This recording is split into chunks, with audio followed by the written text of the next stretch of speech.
it's now the finals. That's right, this is best of 5, so we're going to have a lot more games, hopefully. So, it should be interesting. So, Gobbo King here is playing as the Dark Elves, and he's against Indypride, who is playing as the Tomb Kings. So, very cool. Two brilliant Warhammer 2 factions going at it, so it's going to be fantastic. So, the Gobbo King here, he's got the Hellebranai, which is a fantastic utility. That poison is just great on a unit of spearmen, because you really want to be able to slow things down that are attacking spearmen. Usually, you know, you want them to be pinning down cavalry, and if you can slow them with the poison, they're not going to be able to escape as easily, and you get more of that damage in with the anti-large. So really cool unit, the Hellebranai. He's also got plenty more other dread spears to try and hold the line, and they're very defensive units. So even against, you know, quite a lot of scary things that are going to charge through them, that anti-large is going to help be pretty cost effective against much more elite things, or they'll just hold their own against sort of anti-infantry infantry. So pretty useful. So dread spears are frontline, very useful. Also, he has some witch elves. Witch elves are fantastic for causing enemies to rampage, and once they rampage, they'll be stuck there fighting. So you can just bring anything to bear at them. You can't retreat out of that fight if the witch elves have caught you. So very, very cool utility there.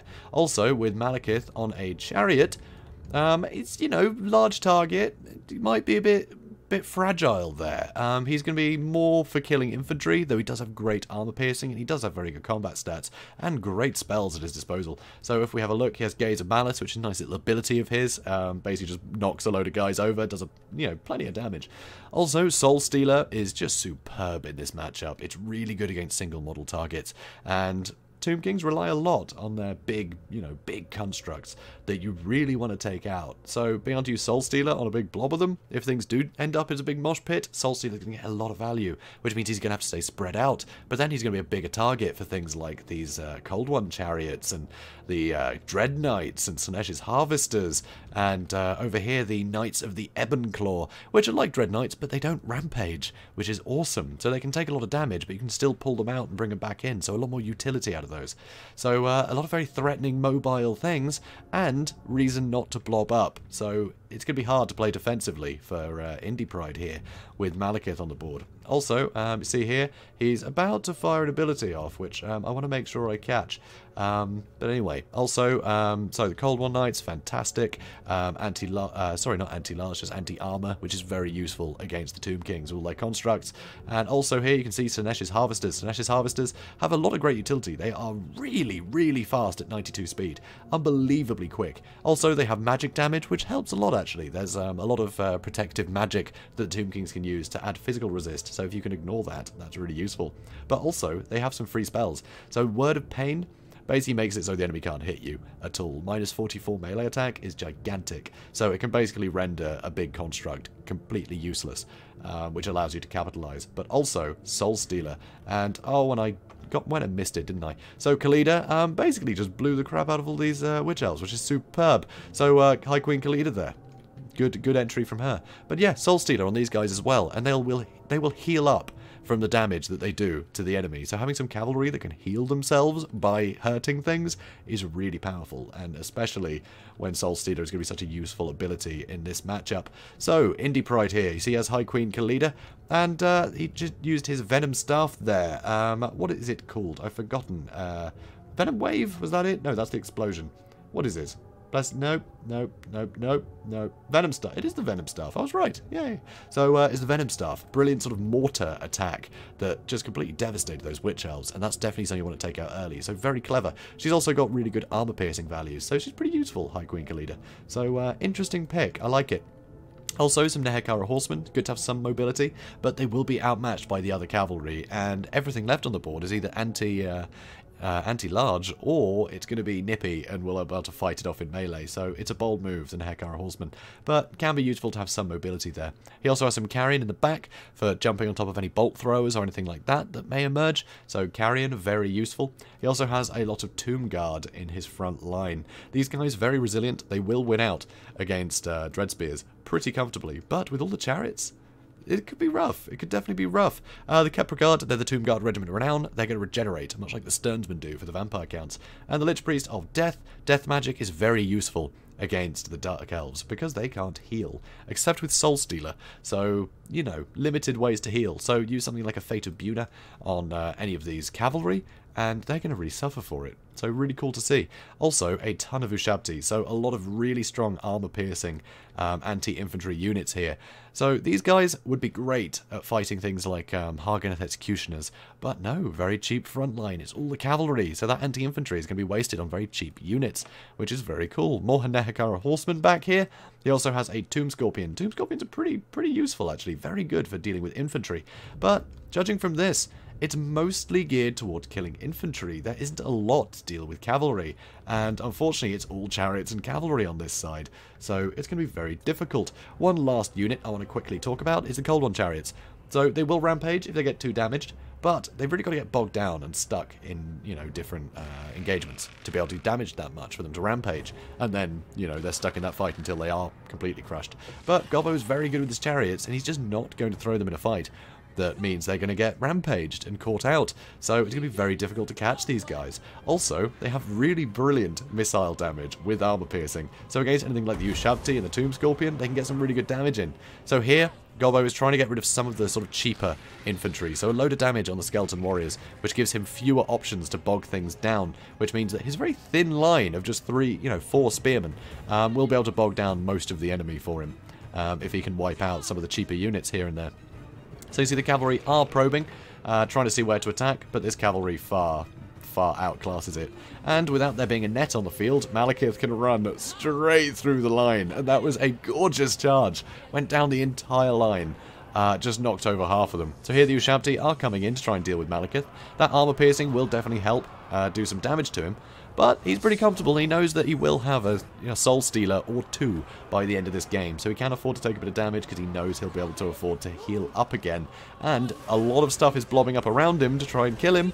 And now a Soul Stealer drops on these Ushabti and the Tomb Scorpion and the Kepra Guard and the Tomb Guard. So suddenly a load of very valuable units are getting hit by a lot of damage, and Malekith is basically up to full health again because of all that healing. So suddenly, one unit of Ushabti is already crumbling, just because the missile fire from these guys, the cheap anti-large, and Malekith hitting them with a massive spell. Another Gaze of Malice helps wipe out those skeletons. Unfortunately, it does do a lot of damage to the Dread Spears, but it doesn't matter too much. A lot of these guys getting terrified away by the terror, causing Ushabti here.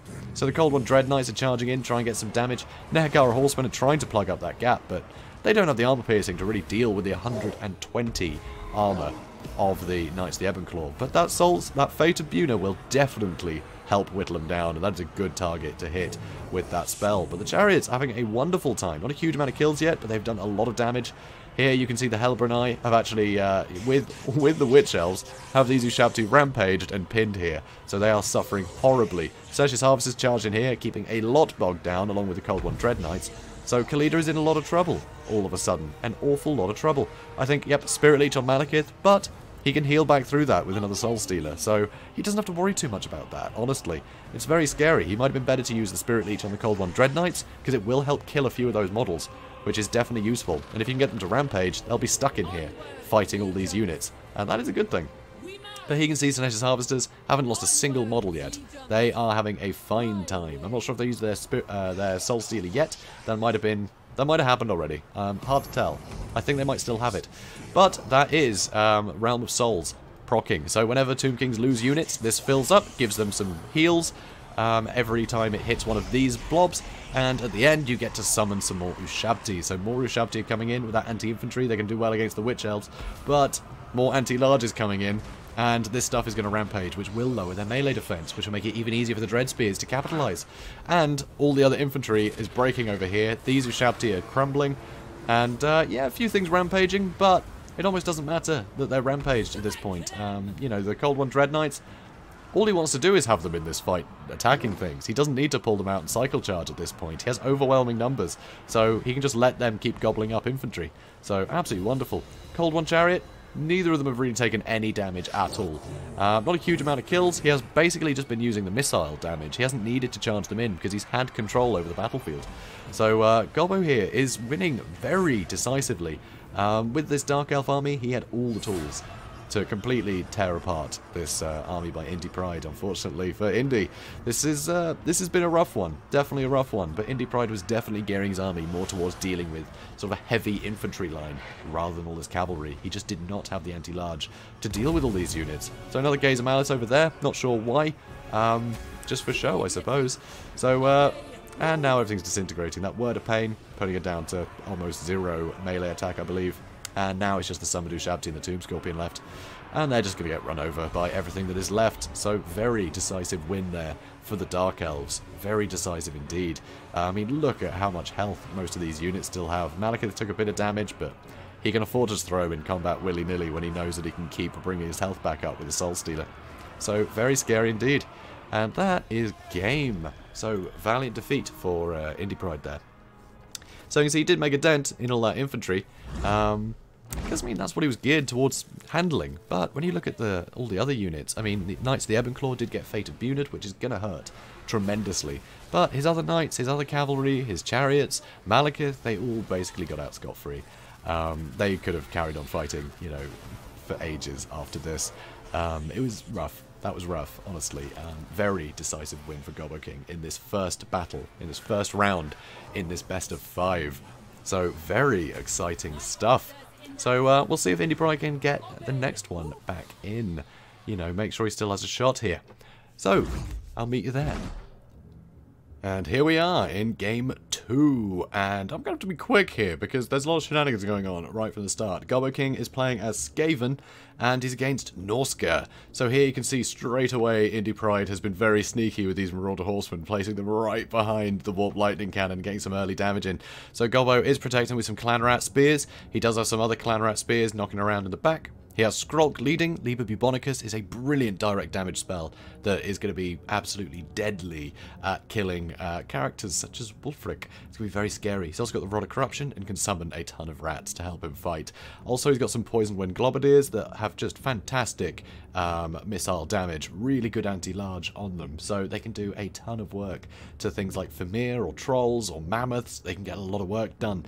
And if that wasn't enough, he has some more anti-large here in the form of this Hellpit Abomination, which is very scary. You don't want to mess with him. Causes terror, and I mean, look at him. Of course he does. Also, he's too horrible to die, which we'll probably see later. He'll just keeps regenerating, essentially. Keeps getting his health back in big chunks every time it looks like he's going to die. It's very scary. So also a Doom Wheel. So Doom Wheel, God love Doom Wheels. All the Doom Wheels. So great chariot unit, essentially. Just, you know, send it up and down the line. You can get a lot of damage done to infantry. And, you know, Norsca doesn't have a lot of solid infantry. They tend to go wide against Skaven, so they don't get just outnumbered and surrounded and blown to bits by artillery. So they have to go quite wide, which means that is a great chance for the Doom Wheel to capitalise.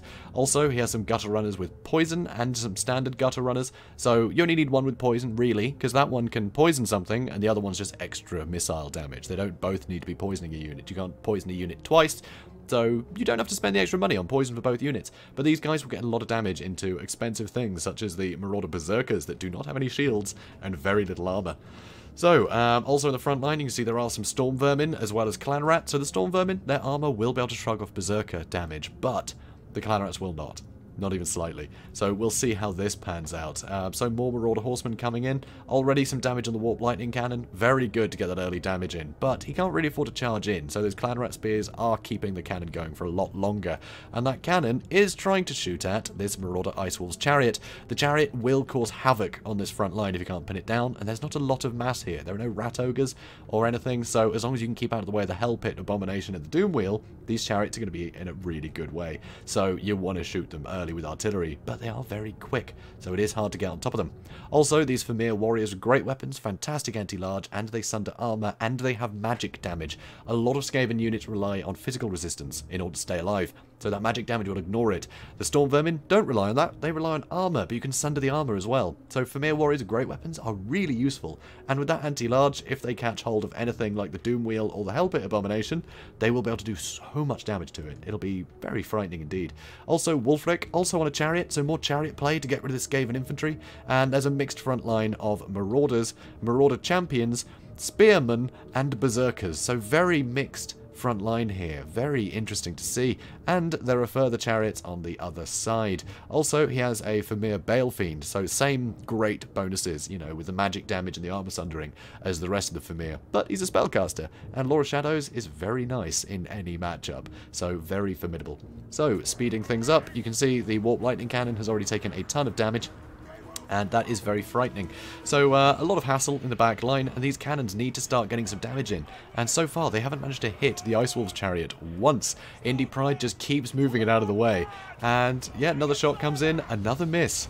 And another miss. He just can't hit it, which is unbelievable. So here the Doom Wheel has charged in, but with all this anti-large coming in, that Doom Wheel is not going to like this at all. So, some Plague Monks are being summoned. Plague Monks have great anti-infantry, so they will help kill a lot of this stuff. But you can see the front line is already buckling. I mean, these clan rats, completely decimated. The Storm Vermin are holding out a lot more, but with these big holes in, it allows Norsca to charge into all of this sort of nice soft underbelly of the army, which is very frightening. So Skrolk is doing his best to try and help. Wulfric has actually almost been killed. He's been hit by Liber Bubonicus, and I'm pretty sure he's getting hit by the Poison Globadiers as well. He has taken a significant amount of damage.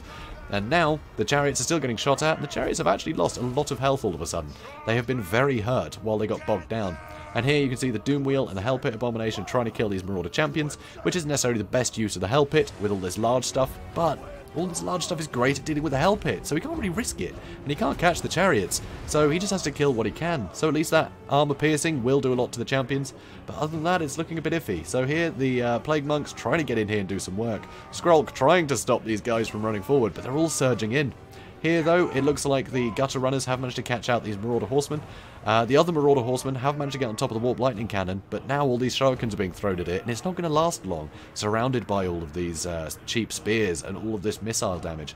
But it might be too late for the Warp Lightning Cannon. The Warp Lightning Cannon may lose out before the Marauders break. But it's looking pretty promising for Skaven here, at least in the back. The front line is completely decimated. Here we can see the Marauder Berserkers. They do a substantial amount of damage to lightly armored targets like the Plague Monks, but the Plague Monks return it. They're both very similar in that respect. So, more Plague Monks have been summoned, and that should tip the balance heavily in Skaven's favour here. But the back line is very compromised. These cannons really need to start shooting at expensive targets. As you can see here, the Hell Pit Abomination is getting completely overwhelmed by these Fimir warriors with great weapons. The anti-large is really seeing them through, and that does not look good for the Hell Pit. The Hell Pit is about to break. The Doom Wheel, amazingly, is still going, which is just phenomenal, considering how much damage it took at the start. It's very, very well played. Here, Wulfric is coming back, and the chariots are still under heavy fire from the Warp Lightning Cannon that is as yet to be shut down. But more infantry is encroaching. Amazingly, all these Plague Monk summons are able just to keep slowing things down. It's just enough to hold this stuff at bay. A boat from Wulfric does a bit of damage to the Clan Rat Spears, but he didn't really have many good targets for it. Here you can see that the Storm Vermin are coming back into the fight. That armor will help pin this stuff down a little bit more. The Doom Wheel has broken. Hasn't shattered yet, but he is broken. Wulfric has a Liber Bubonicus and the Rod of Corruption damaging him here. He has almost no health left, but he's still going. He is still going. Now it's just the Rod of Corruption. He's managed to survive Liber Bubonicus. He has 200 health left, and Skrolk comes in, hits him. Does he hit him? And he hit him. He hit him. 115 health left on Wulfric, and he's broken. Unbelievable. Unfortunately, though, the Warp Lightning Cannon has been caught out. The Marauders were able to keep pushing forwards. So, Hell Pit Abomination did come back, once again being chased by the Fimir warriors with great weapons, which is not good for it at all. But all of these summons are really helping to slow down this advance. And here we can see some more shadow magic landing on the Storm Vermin. They are absolutely decimated. The Berserkers are able to chase them down with the help of the Ice Wolves chariot. They didn't really stand much of a chance there, unfortunately. The Doom Wheel is coming back, which is great. Against these unbraced infantry, it can just charge through them, keep doing work. Unfortunately, Skrolk looks like he may break. Just fighting Marauder champions, no wonder. So Skrolk is in a bad place here, a very bad place. The Warp Lightning Cannons look like they're about to come back online again, and the Poison Wing Globadiers are firing into this mix, which is going to do considerable amount of damage. The Hell Pit Abomination did come back a second time and is still fighting, coming to try and back up Skrolk, who is under a lot of pressure from not only the champions, but now the Fimir Balefiend. Over on this side, the Gutter Runners finished off Wulfric. Wulfric was just stood there, Gutter Runners snuck up behind him, and our volley of shurikens finished him. So now, Skrolk is running away, but Wulfric is dead. So still definitely in favour of Norsca here. There is a lot of rats running away. The cannon is offline again. There's still plenty of Fimir left alive. And the Hell Pit Abomination once again is being chased off. Is broken again. But Skrolk did come back. So Skrolk is back. There's still some Gutter Runners here. So he is able to regroup. The Warp Lightning Cannon crew is back. So, here you can see he's going to summon some more clan rats, bog this stuff down, and it'll give the Warp Lightning Cannon some cover to get back onto this cannon, which is an absolutely beautiful move to see in action. So, now the Gutter Runners with Poison have run out of ammunition, but they were able to scare off that Ice Wolf's chariot again.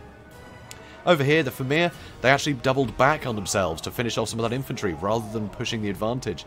But, I mean, he is getting rid of these guys that could sneak up behind him. These Gutter Runners now with the Melkoths on them, they're pretty good in melee. I mean, they're alright, considering the fact that everything is pretty hurt right now. Them coming in with full health, it's actually going to do pretty well against a lot of these Marauders. I mean, these Marauders aren't great in melee themselves, so the Gutter Runners might be able to get some good work in. So now some point-blank shots. There's only one cannon remaining. The others have been destroyed, but one cannon is enough to do some pretty substantial damage to the Famir Warriors. So here we can see Gutter Runners with Poison now charging in. They do have Poison on their melee attacks too, so that will help. But unfortunately the Berserkers are very good at chopping through unarmored targets. But more backup has arrived in the form of another Clan Rat summon. More units start to rally, including 10 Poison Wing Globadiers. It's not a lot, but if they can get a volley off, that is going to be a lot of missile damage. The Famir now coming back in again after Skrulk. Skrulk has used the Rod of Corruption to help whittle away these Marauder champions, but it looks like they're going to get on top of the cannon again. So that could be the end for that cannon finally. The cannon crew have abandoned the cannon and are running away to try and avoid this. They are trying to avoid it. Here the Berserkers have been dealt with, and the Famir Balefiend is still going strong in here. Skrulk is running to basically hide behind his Hell Pit Abomination. The Hell Pit Abomination back again. There is no quit in this guy. He truly is too horrible to die. So here, now, the Poison Wing Globadiers are online, and they're able to start throwing volleys into this Famir Balefiend, which is very dangerous for the Balefiend. It's going to do a lot of damage and really cut through that armor, which is only at 65. It's not a huge amount of armor, but it definitely helps. These guys can get a lot of damage in. So here the Gutter Runners are charging in, Skrulk is charging in, but, oh, looks like an enfeebling foe. That is going to limit his ability to fight, but he's able to hit with another defensive ability there, Stand Your Ground, so it's not going to negate his defense anymore. He's going to be as defensive as he was. He won't be very good on the attack with enfeebling foe on him, but it is enough to keep him alive. And here, now that the Famir Warriors have actually finally broken, now the Hell Pit can come in and actually get some work done. For once, he won't be hard countered by these Famir, so he's able to come in, and the Famir Balefiend does count as a large unit. So that anti-large from the Hell Pit is really going to help deal with him. Now, basically all that's left, oh my word, the Warp Lightning Cannon is back online again.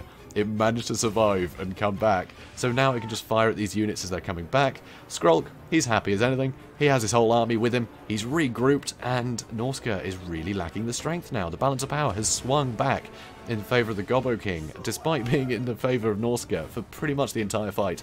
So, unbelievable turnaround here. Unbelievable.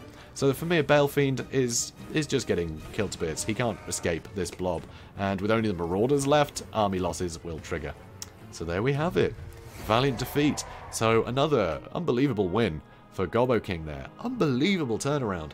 But if any faction can turn it round a game, it's Skaven. They are experts at running away. They are really good at that. They'll run away and they will just keep coming back.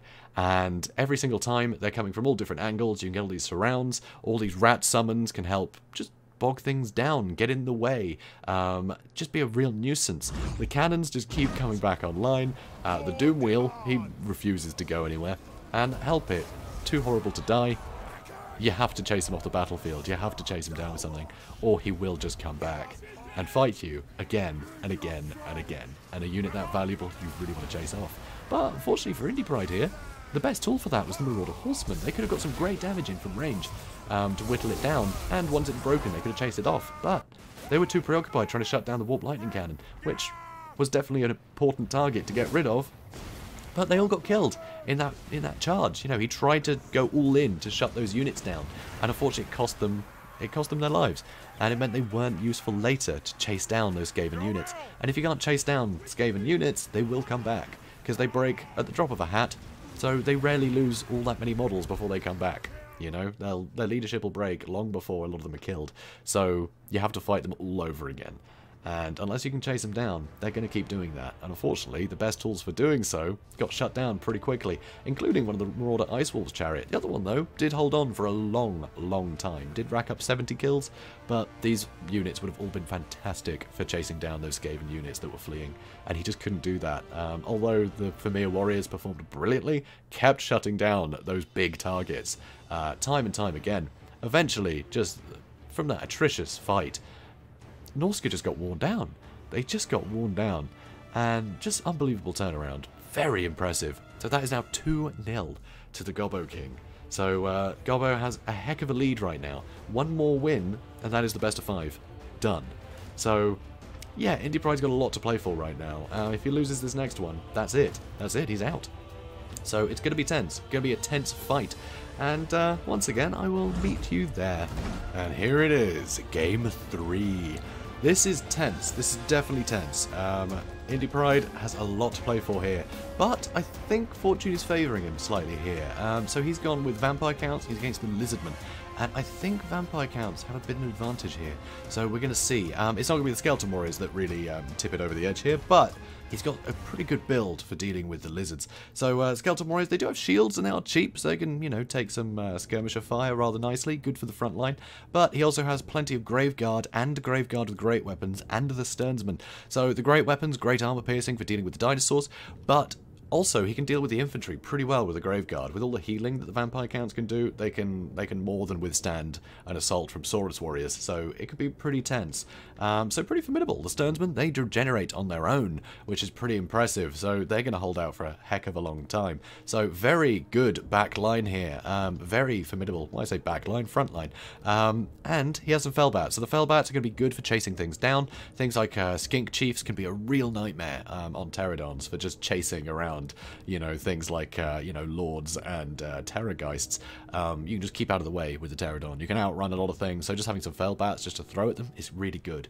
It is really good to be able to muck them up. So always worth bringing a unit of Fellbats, I think. Also, we have some Blood Knights. Blood Knights, fantastic anti-large. They're really going to help against the big dinosaurs.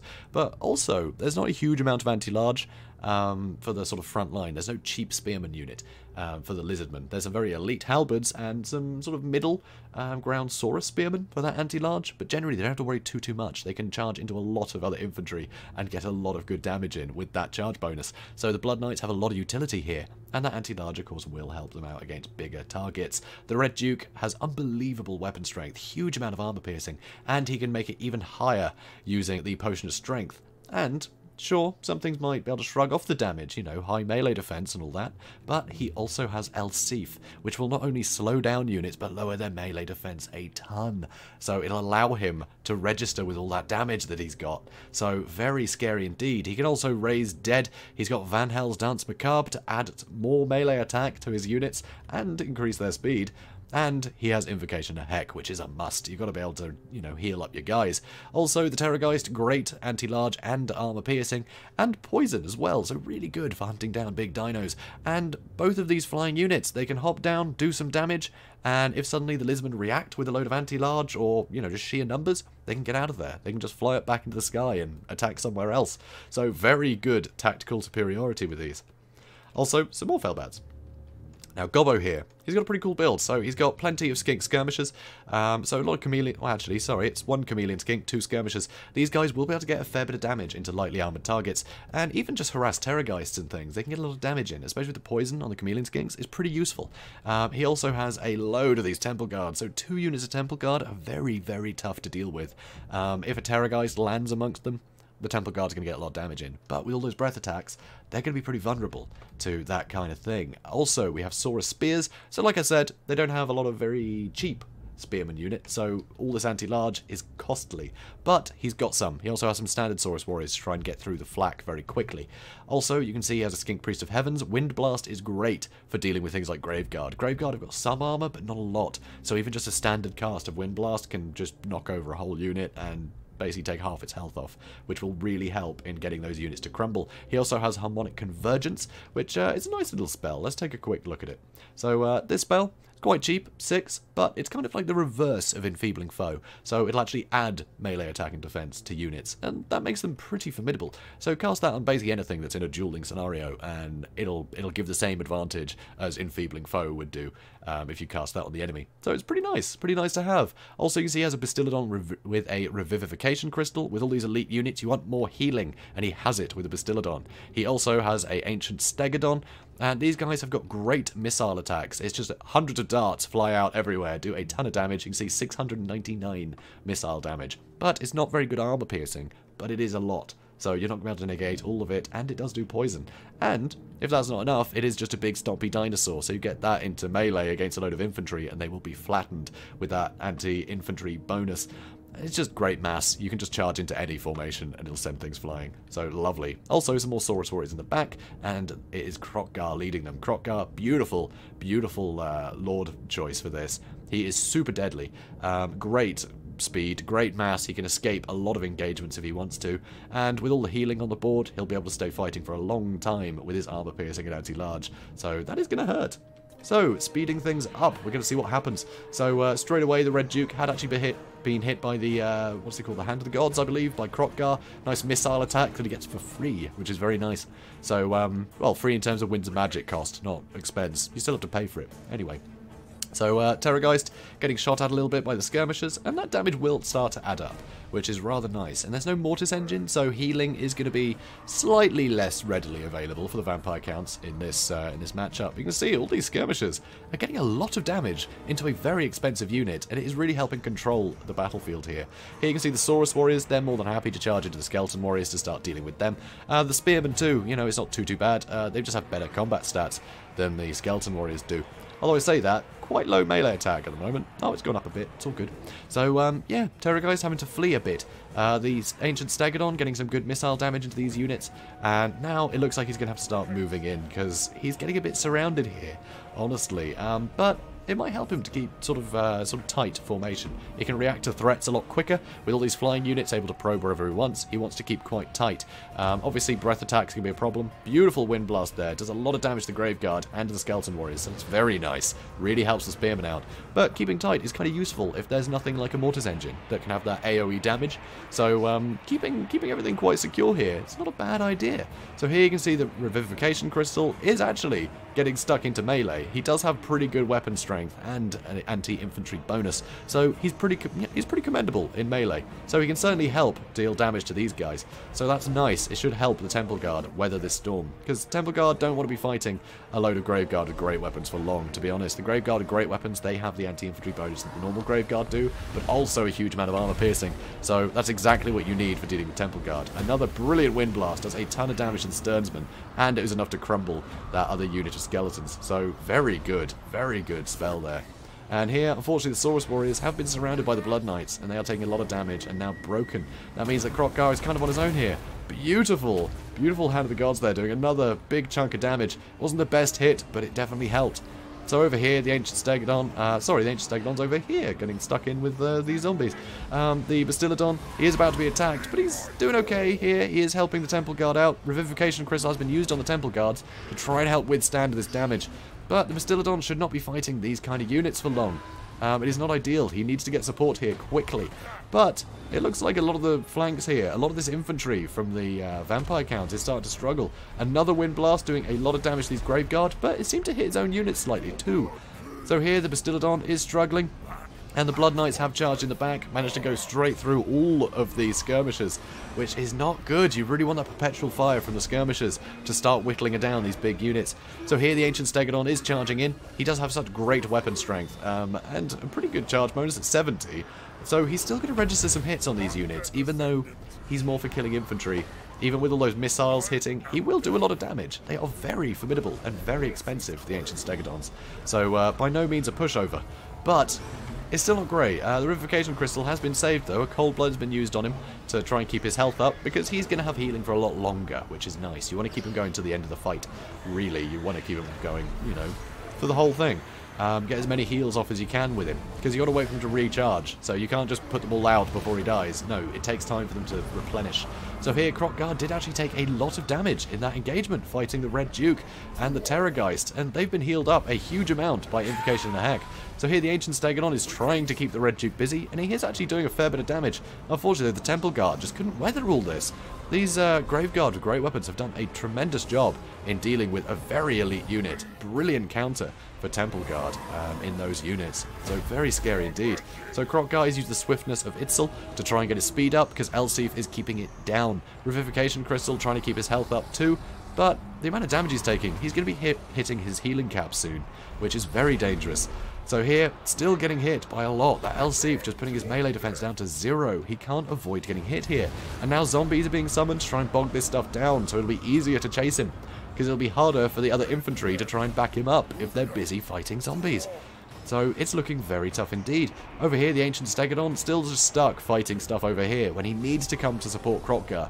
He has to get his units together to be able to weather this storm and add more mass to the blob, you know, to help fight this stuff off.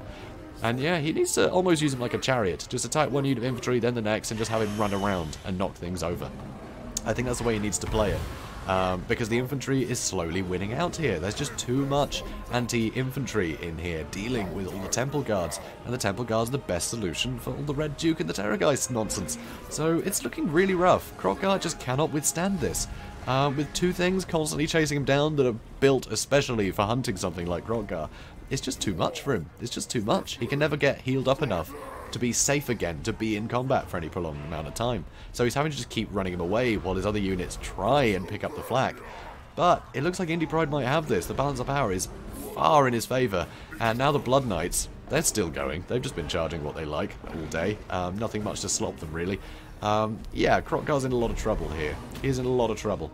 And here, the Revivification Crystal is being beaten back by the Red Duke. I mean, he's no competition there. The Ancient Stegodon coming in, trying to back up Kroq-Gar, but by then, army losses takes hold. There's just too much value left on the vampire count side of things. So, pretty punishing. But I mean, he had to come back strong. He had to. I mean, it was 2-0 so far, so he had to come back in a big way. And I think he had just the matchup to do that. So, very fortunate for the vampire counts here, you know, to end up against the Lizardmen. Lizardmen, I mean, they're a great faction, but a lot of their sort of strengths go in terms of sort of terror and things like that. And yeah, that's not really going to matter, you know. Skeleton warriors don't care if something's scary. They don't really mind. So terror doesn't really come into it. So a lot of those things that you're paying for in terms of the Lizardmen roster, you don't get the benefit of that. So it makes it quite difficult. What I would have liked to have seen, though, is a bit more cavalry. I think going with the Ancient Stegodon, very expensive. And, I mean, anti-infantry, sure, you need to kill the infantry, but I think really the bigger threats are things like the Terrorgeist. And I think something like Cold One Riders or something like that to just help pin things down, you know, help support, you know, Kroq-Gar or, you know, well, the Skink Priest actually was totally fine, but the Bastiladon, you know, something that can plug up those gaps and pin things down for a while. So that way, the Lizardmen can be more aggressive and actually go on the attack rather than having to play defensively the entire time. And that's exactly what happened. So it's very difficult position that Gobbo King put himself in there. But, yeah, heck of a game. So, now it is 2-1. Gobbo King still in the lead, but Indypride's back in with a shot. So, it's going to go down to the 4th game at least. So, very exciting stuff here. So, guys, I will see you over there. It's match 4, guys. It is match 4. This is going to be interesting. These armies... I was not expecting it at all. It's Chaos versus Greenskins, which can actually be really tough for both of them. And, oh, wow, Archon coming in with a fireball straight away. Very interesting. So, it can be tough for both of them, depending on the sort of the units that are picked. It's a very interesting matchup, generally. But Archaon here, rarely see Archaon at all, especially against the Greenskins. But even more unusual, we have Grimgore on the other side. So it's Archaon versus Grimgore. So probably the two most underutilized factions, which I think is superb to see. Not factions, legendary lords, which I think is really fun. So definitely good. And I just want to get this fireball hitting the giant here. So he's aiming for the giant. He wants to start whittling away the giant's health nice and early. But the fireball, it is actually pretty good armor piercing. So the giant doesn't really rely on armor to survive. So the fireball isn't necessarily all that useful against the giant. That's what I'd say straight away. But it is nice to kill him early because the giant is going to be very dangerous for the rest of the line. So Indypride here playing as Chaos. He has a couple of Marauder Horsemen, which could be great for just running away from things and throwing javelins at them. That's basically the plan here. They can get some good damage into things and cause some hassle in the back line, which is pretty handy, because Greenskins, they tend to have some very quick units. So if they're going to chase you, it's nice to be able to throw javelins back at them and you can corral units a bit. So that's very useful. Also over here, the Moon Howlers have already started attacking the Chaos Warhounds with poison. So the Moon Howlers are interesting. I know this isn't the Chaos roster, but the fact they're fighting already, I want to talk about them. They actually cause fear. So the Goblin Wolf Riders that cause fear. And they can Vanguard, of course, which is why they were back here, which is very interesting. But the poison, the Chaos Warhounds, very useful for backing up units like this, because they can be thrown at something like the Mangy Marauders or the Chariots just to bog them down, and they'll eat more javelins. So it's very useful. He's got the same thing going on the other side. More Marauder Horsemen. He's only got the 3 units, so 2 on this side, 1 on this side. But more Chariots are chasing. His front line, very cool. So he's got some Marauders with a few chevrons in them as well, actually. He must have had some spare cash. But he's got some Marauders, so they're going to help just widen the line. You don't want to get surrounded as Chaos against the Greenskins. Greenskins can afford to go very wide, and with War, it makes all of their units very effective for a short while. So you want to be able to spread out and pin everything, avoid yourself getting surrounded. But he has some very powerful units back here, chosen with great weapons. It can be great for killing Black Orcs. And frankly, with that huge amount of armor, they can withstand a lot of punishment from pretty much anything. So very formidable units, going to really anchor that front line, especially with the help of Archaon. And he also has the Mirror Guard as well, which are the regiment-renowned Chaos Warriors. These are Sigvold's bodyguards. I'm not sure what they're doing with Archaon here. I don't know, Sigvold lent them to him? I don't know. Who knows? Who knows? Anyway, Mirror Guard are here. So these guys are pretty good. They're immune to psychology, which is nice, so they're not going to get terrified away. Also, you can see some armored trolls. Again, these guys are going to be great for killing Black Orcs, but not great leadership on these guys. But with that heavy armor, it'll be quite difficult to kill them with things like big uns and stuff like that. You know, the usual sort of things you'd bring as the Greenskins to deal with big units aren't going to work quite as well against the armored variant. So, pretty cool. So, Gobbo here, he has the Giant, of course, he has Grimgore, and the Giant, I think, is an interesting pick here, because there isn't a lot of ranged sort of capability that Chaos can bring. It's really only the Marauder Horsemen, and, you know, the various sorts of Marauder Horsemen. So, the Giant tends to be pretty safe. He can wade in, and he hits so hard, and he's got such good melee attack, just generally, even without War proccing. So he can do a lot of damage to Chosen. He can do a lot of damage to elite infantry like that. The more elite thing you have on the, you know, the Giant fighting, the better. Because even cheap units are going to drag the Giant down eventually. So get him on the most expensive thing possible, and he'll still trade just as well against that as he would something cheaper. So very dangerous for Chosen is the Giant. The Black Orcs, obviously brilliant, brilliant fighters. I mean, they're the best infantry Greenskins can field. Great weapon strength, really good armor piercing. They're going to be really good for cleaving through armored infantry. So, and that's exactly what you need fighting Chaos. Also, he has some big uns, so there we go, that anti-large, but also good weapon strength. So things like the Chaos Marauders, they are going to get completely flattened straight away by something like the big uns. But the big uns will struggle more against things like the Chosen, and the Trolls will actually hold their own a bit more, if they got backup at least. So he also has some Savage Orc Boarboy big uns, which are a lot of help. These guys, really good armor piercing, which again, you want armor piercing, and he has the Morgrub's Mangy Marauders with their armor piercing missile damage, again, a must-have, and of course the Moon Howlers. They did actually win against the Chaos Warhounds, but only just. Only just. And here, the Goblin Wolf Chariots, of course, are going to cause a bit of a nuisance. The thing is, they don't really have a huge amount of mass. So there aren't many units you can really run through. Anything like the Mirror Guard or the Chosen, they're probably going to get a bit stuck in. But if anyone's going to make good use out of Goblin Wolf Chariots, it's the Gobbo King. So we are going to speed things up and see how this goes. Oh, also, he does have a Night Goblin Shaman. So it is worth noticing that he does have Itchy Nuisance and Sneaky Stabbing. So we'll be able to buff and debuff the lines at leisure. And Archaon, he has the Fireball, but he also has Cascading Fire Cloak, which is great for adding melee defense to units. Very, very good there. Also Flaming Sword of Ruin to help buff weapon damage. And yeah, the Burning Skull is going to do a lot of work if there's a nice line of infantry to char through. So Archaon gets some good work done here. Here, the Goblin Wolf Chariots and the Savage Orc Boarboy Biggins just got charged by everything. You can see Indypride is just trying to smash, you know, through one unit after another. He's just trying to use as much sort of just heavyweight units just to smash through things. So you can see here the Savage Orc Boarboy Biggins I mean, they don't have a lot of armor, so even things like the Chaos Warhounds are going to get some good damage in. And Archaon, who doesn't really have a lot of armor-piercing weapon strength, just makes up for it for just sheer huge weapon strength, you know, non-armor piercing. So against unarmored units like the Savage Orcs, he's going to do great. He's going to do a lot of damage here. So he's getting a lot of work done. Over here, though, you can see Indypride has been forced back quite a bit. So the Mirror Guard and the Chaos Warriors, they have Itchy Nuisance. War has been procced and since worn off, but it's caused a hell of a dent in a lot of these units. So the Big Uns are coming in, the Chariots are running back in, so still a lot of pressure. And these Morgrub's Mangy Marauders are very formidable. That missile damage, it really adds up. And that armor piercing's very nice for all of these units. Here you can see the Giant is having a whale of a time fighting, well, Chaos Marauders and the Chosen, and backing up the Black Orcs. This is very scary. So another Fireball coming in to try and shut down that Giant. Grimgore is in here, and Grimgore hits so hard with a ton of weapon strength. 640 and a load of armor piercing. He hits hard, so the Trolls are no match for him. And apparently, neither are the Chaos Marauders, but, you know, that's not much of a surprise. So the Flaming Sword of Ruin to try and bolster the Mirror Guard here.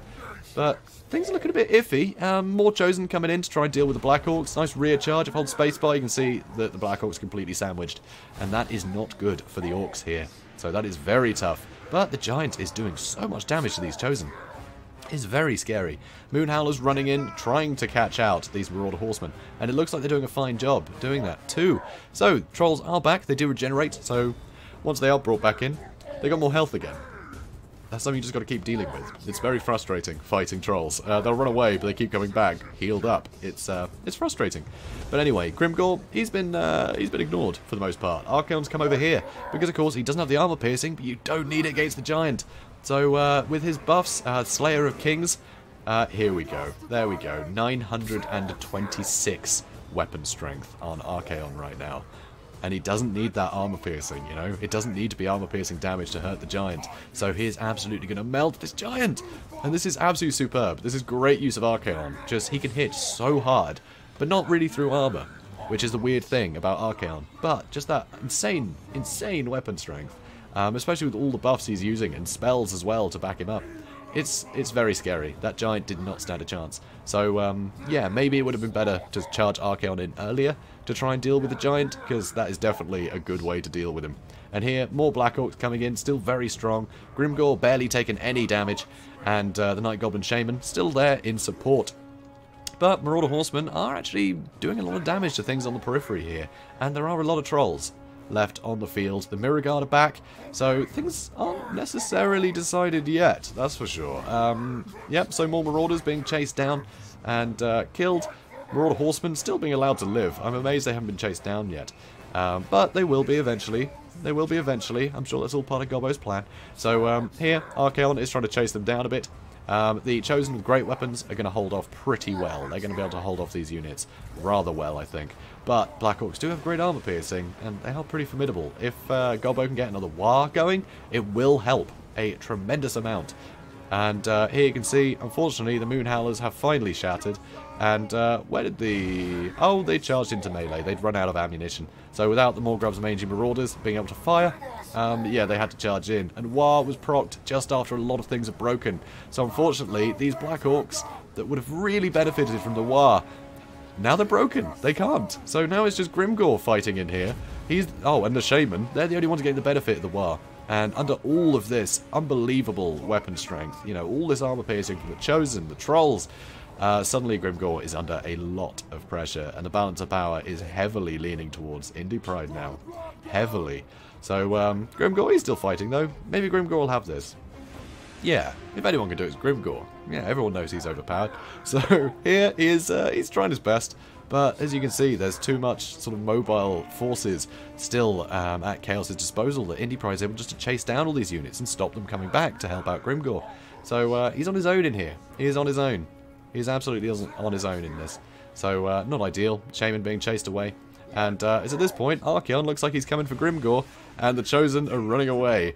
So we're about to see a bit of a duel going on here, which is very silly, but also very exciting. So Archaon gets a really nice hit on Grimgore. Grimgore does get knocked over, which is not good for Grimgore.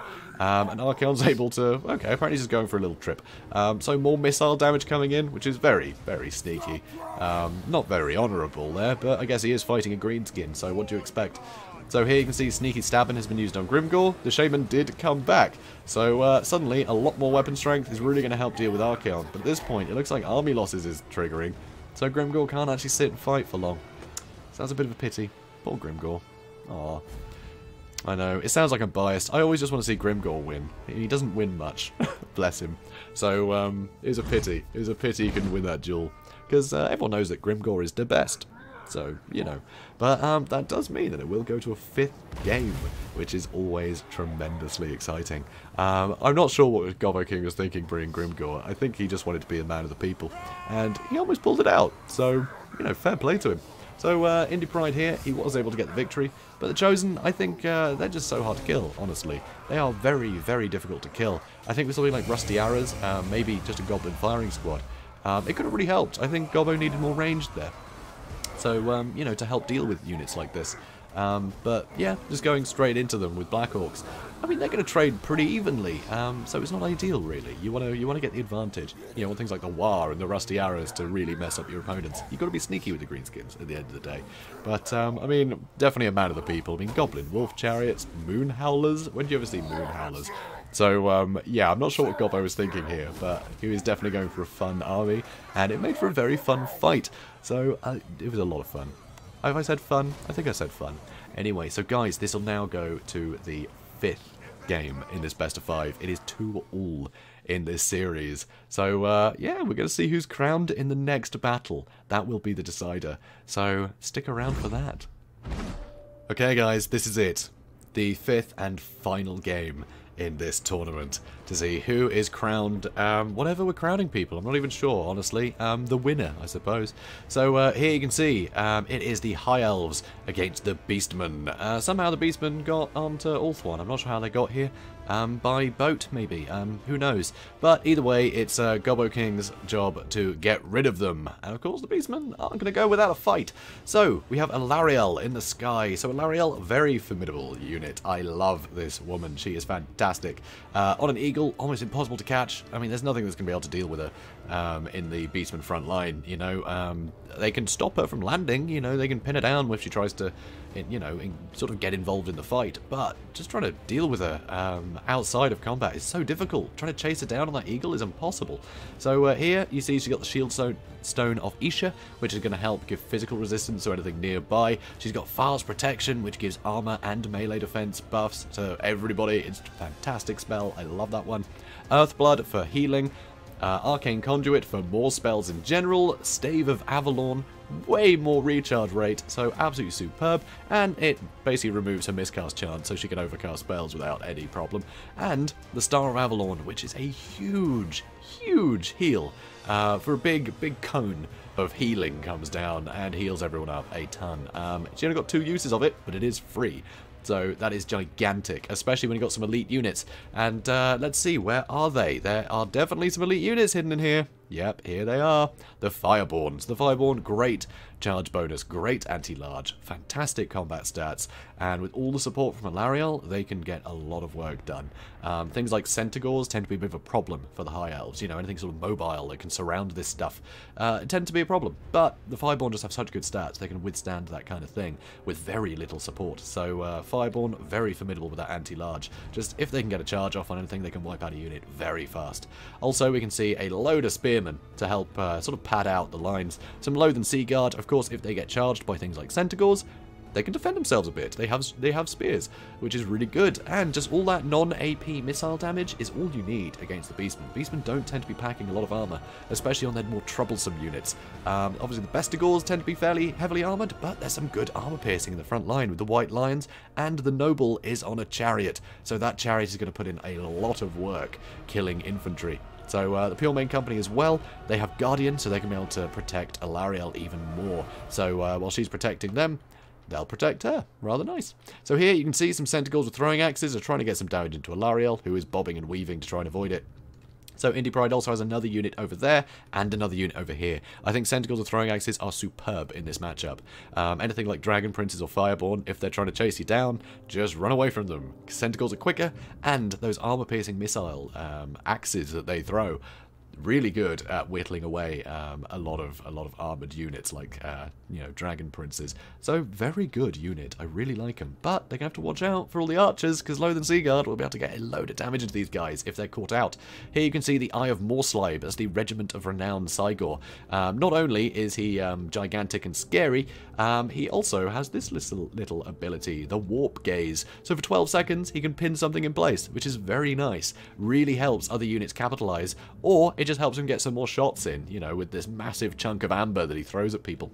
Also, you can see he has some Gore Herd, which are really good at killing spearmen. Also, the Korok's Man Rippers, so they're best to Gore, but anti-large. So these guys are really formidable killing cavalry, and there's often a lot of heavily armoured cavalry that you want to cut through, you know, fighting the High Elves. So really good choice. Also, some cheaper units for the front line, just some cheap spears to hold things back. Also, Blackhorn's Ravagers, these guys do have a Frenzy, which is very cool. So that'll be interesting to see how these guys perform. Also, some more Gore Herd in the back, some more Bestigors, and he has a Bracement of Death magic, very handy. If you can get, you know, Fate of Bunas and Spirit Leeches on those units of cavalry, you can start killing models nice and quickly. So, very useful. You can't heal what's dead. So, pretty handy. And also the Chariot will help against infantry. Also, Morga the Shadowgave. He can not only summon a unit of Chaos Spawn on a whim, he can also convert an enemy unit that is injured into more Chaos Spawn. So you not only wipe out that unit, you bring reinforcements along with it. So, very scary. So here you can see Warp Gaze has been used on Alarielle, and they're trying to get some early damage in with all these throwing axes. But she's actually withstanding a lot of this, amazingly. It's not that long a break, you know. She can get out of there pretty quick. It's only 12 seconds, the Warp Gaze. So I think that might be a bit of a waste to do on Alarielle there, because Alarielle, frankly, you just need to catch out her other units. You're never going to be able to just chase her down. She has too much healing. She can just heal herself, and it's a lot of effort. She's a small target, highly mobile. She can keep out of a fight. If she gets, you know, down to half health, she can just wander off and just cast spells from a distance. There's no catching her, you know. So try to get all that damage in early. It's not going to make much difference to that fight, I don't think. So, I mean, it's worth trying. I mean, Lords are expensive and important. Here, though, you can see the Pure Main Company has been taking an absurd amount of damage from the Eye of Morslide, but now everything is starting to chase in, and these Fireborn, with cover of the trees, have managed to sneak right into this formation. And now, with that anti-large bonus, they will chew through the Eye of Morslide. And now more Dragon Princes, which apparently I completely missed, also hidden in the trees, have charged in and caught out these Centaurs. You see, on the charge, they have lost half of their health. So half their health gone in one charge, and the Dragon Prince is still totally fine, and Earthblood's been cast on everything, so no models have been lost on any of that, but that's half a unit of Centaurs, and half of the Eye of Morslide taken out in that one charge. So, pretty formidable. Pretty great there. Also, there's some more spearmen coming through the trees, and some more spearmen over here, so good luck trying to escape in any direction here. But it looks like a Fate of Buna is about to land on top of these Fireborn. So Fate of Buna does a ton of damage, but it tends to spread out the damage across the unit. Spirit Leech can often be better if you want to whittle away models, because it tends to do more damage to each model. It's really good for finishing off units, whereas Fate of Buna is good for the initial damage. It might kill a couple, but it's very expensive, and Alarielle's on the field, so you can just heal up through it again. But it does mean these Fireborn are having to sit in this cone to get healed rather than running out, and there are throwing axes being thrown into these guys. And here you can see these Dragon Princes are very bogged down. I can't even tell where half of the units are. Oh, there they are. That's where most of them are. So they're going to charge back in. Nope, they're going to charge out again. Here you can see the Loathe and Seaguard putting a ton of pressure on all these Centaurs. Centaurs don't have the armor to withstand that kind of assault. So this is incredibly cost effective for the Loathe and Seaguard. Incredibly so. So here, Dragon Princes are taking the odd chunk of amber, because the Eye of Morslide is still hidden over here. But this is a bit of a risk, because his missiles are going to hit trees quite often. But he has managed to avoid that happening so far, which is really impressive. Hell of a throwing arm, that guy. So here you can see a lot of the spearmen are really struggling, as you'd expect.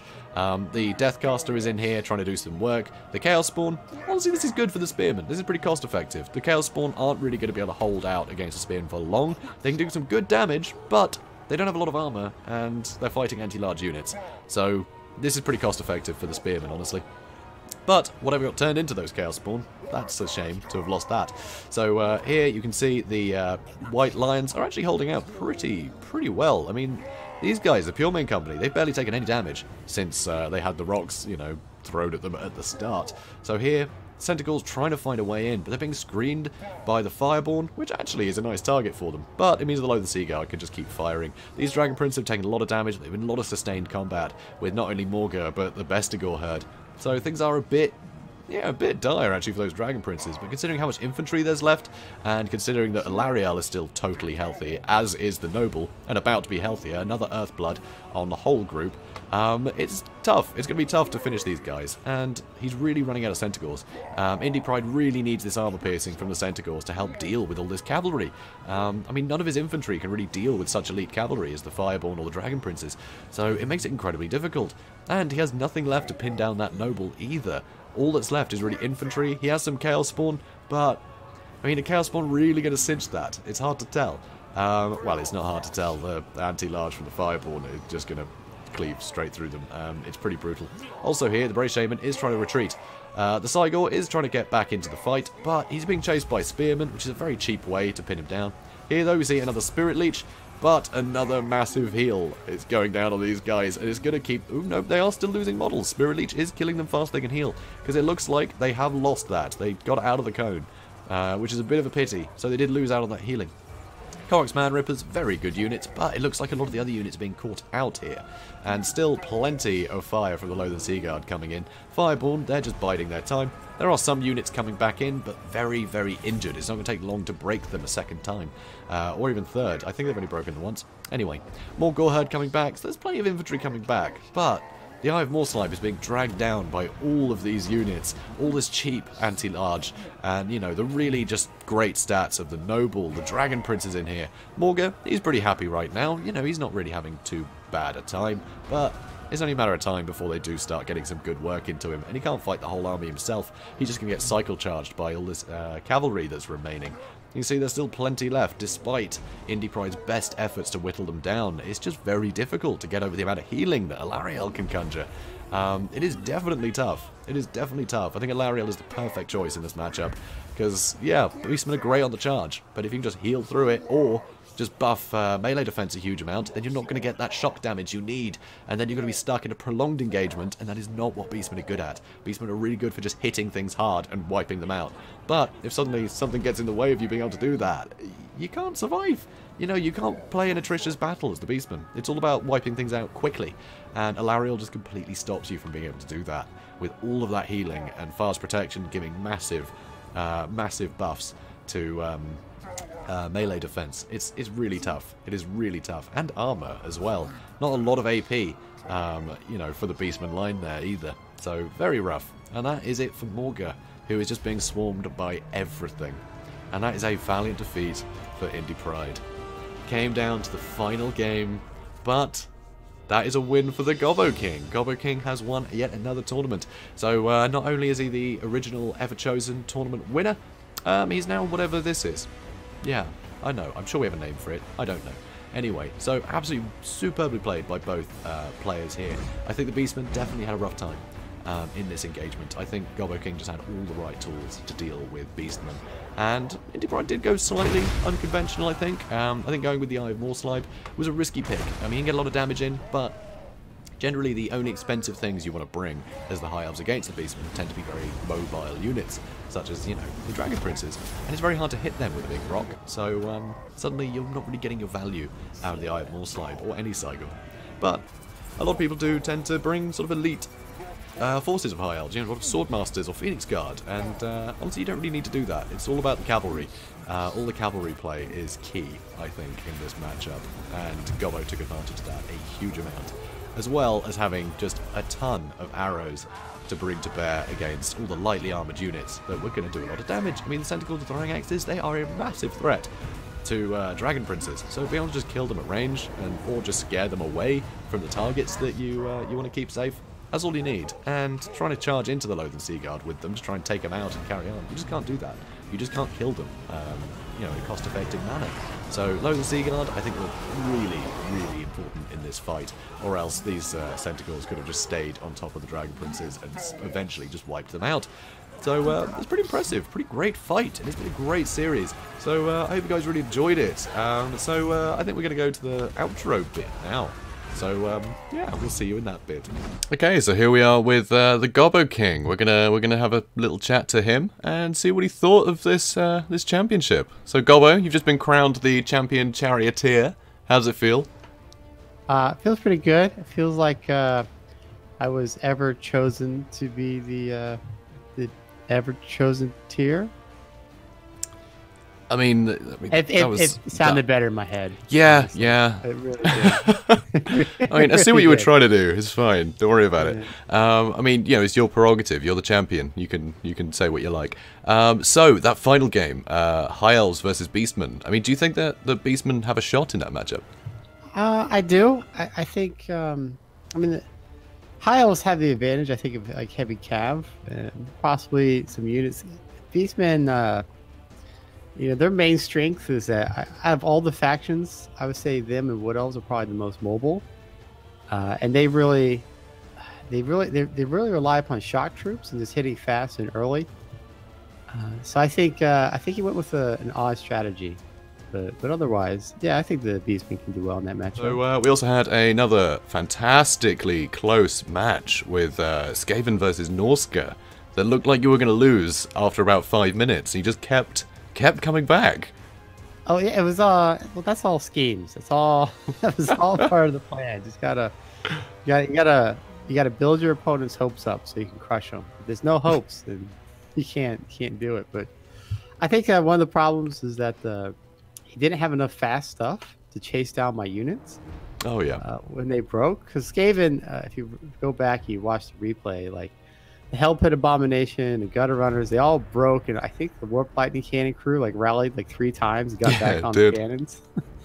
But he was constantly just getting stuck on other units, and that's just one of the Skaven advantages. When they run away, they're faster. So anytime I felt like I was losing, I would just run away. Yeah, fair. I mean, it worked out wonderfully. Call me Tretch. All right. So anything more you want to say before we wrap this up? I have a channel. I guess I should hype it. But, so I'm on the YouTubes and the Twitch for the Gobbo King, and you know, the multiplayer community. You should think about getting involved. If you haven't gotten involved, they're pretty active. There's weekly tournaments that are hosted by different players. You know, they post on the CA forums and sometimes on Reddit as well, so you can find things there. And I found that of all the multiplayer communities, it's a pretty friendly group. I mean, there's some sour apples, but it's pretty friendly. Yeah, it seems a good bunch. Also, you're hosting the occasional tournament as well, aren't you? Yeah, I'm trying to do monthly. I should have one.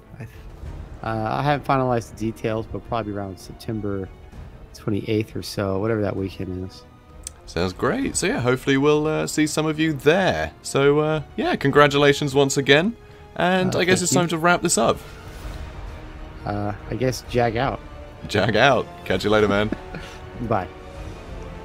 So now we've come to an end. So we've had 4 brilliant players facing off against each other, but the champion charioteer has been crowned. So congratulations to the Gobbo King once again. And guys, well, we're basically at the end of this now. So I just want to take one more opportunity to thank everyone involved. So thank you to everyone at CA for inviting us here. That's been really cool.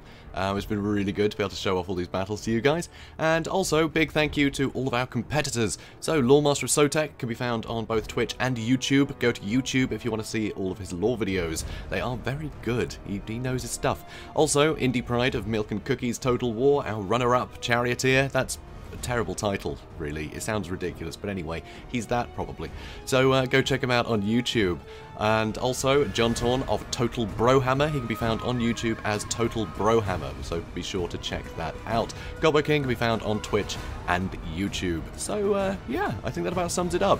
One final shameless plug from me. I'm also on YouTube, so search for JanetOnOccasion to see more of me doing my thing. Should be a lot of fun. So, hopefully I'll see some of you there.